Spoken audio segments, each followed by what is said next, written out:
નમસ્કાર, હું છું સાવન ઝાલરિયા.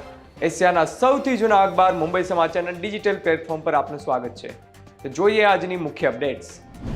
લોકસભા ચૂંટણી 2024ના સાતમા અને અંતિમ તબક્કા માટે આજે 7 રાજ્ય અને 1 કેન્દ્ર શાસિત પ્રદેશની કુલ 57 બેઠકો પર મતદાન.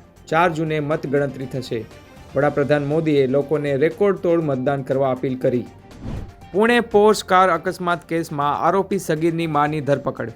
આરોપ છે કે દીકરાના બ્લડ સેમ્પલ બદલવા માટે પોતાના બ્લડ સેમ્પલ આપ્યા હતા, જેથી કરીને એ સાબિત કરી શકાય કે સગીર ઘટના સમયે નશામાં ન હતો.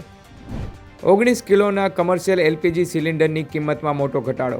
ઓઇલ માર્કેટિંગ કંપનીઓએ 69.5 રૂપિયાનો ઘટાડો કર્યો. નવા ભાવ આજે 1 જૂનથી લાગુ. દિલ્હીમાં 19 કિલોના કમર્શિયલ એલપીજી સિલિન્ડરની કિંમત 1676 રૂપિયા. બોલિવૂડ સુપરસ્ટાર સલમાન ખાનની હત્યાના ષડયંત્ર અંગે મોટો ખુલાસો. લોરેન્સ બિશ્નોઈ ગેંગે પનવેલમાં સલમાન ખાનની કાર પર હુમલો કરવાની યોજના બનાવી હતી. પાકિસ્તાનથી હથિયારો પણ મંગાવવામાં આવ્યા હતા. રેલવેના મેગા બ્લોકને કારણે મુંબઈ યુનિવર્સિટીએ આજે મહિનાના પહેલા શનિવારે કર્મચારીઓ અને વિદ્યાર્થીઓ માટે રજા જાહેર કરી. આવનારા બીજા શનિવારે ફરજ પર હાજર રહેવા જણાવ્યું. એક્ઝિટ પોલ અંગે કોંગ્રેસનો મહત્વનો નિર્ણય. ટીવી ચેનલો પર એક્ઝિટ પોલ અંગેની ચર્ચાઓમાં ભાગ નહીં લે. આજે છેલ્લા તબક્કાનું મતદાન પૂર્ણ થયા બાદ એક્ઝિટ પોલ જાહેર કરવામાં આવશે.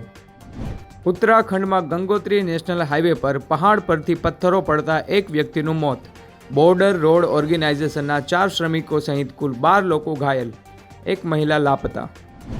લોકસભા ચૂંટણી માટે પ્રચાર પૂર્ણ કર્યા બાદ કેન્દ્રીય ગૃહપ્રધાન અમિત શાહે શુક્રવારે પરિવાર સાથે સોમનાથ મંદિરમાં પૂજા અર્ચના કરી. ટીઆરપી ગેમ ઝોન અગ્નિકાંડની તપાસ અંગે રાજકોટમાં અધિકારીઓ સાથે બેઠક કરી. ઇલેક્ટ્રિક કાર મેન્યુફેક્ચરિંગ જાયન્ટ ટેસ્લાના સીઈઓ ઇલોન મસ્ક વધુ એક વિવાદમાં ફસાયા. કંપનીમાં $7.5 બિલિયન ઇનસાઇડર ટ્રેડિંગનો આરોપ. T20 વર્લ્ડ કપ પહેલા ભારતીય ક્રિકેટ ટીમ આજે બાંગ્લાદેશ સામે ન્યૂયોર્કના નાસાઉ કાઉન્ટીમાં વોર્મ અપ મેચ રમશે. હજુ ગઈકાલે જ ન્યૂયોર્ક પહોંચેલો વિરાટ કોહલી આજના મેચમાં ભાગ નહીં લે. આવા જ મહત્વના અને રસપ્રદ સમાચાર મેળવવા માટે મુંબઈ સમાચારને અત્યારે જ ફોલો કરો.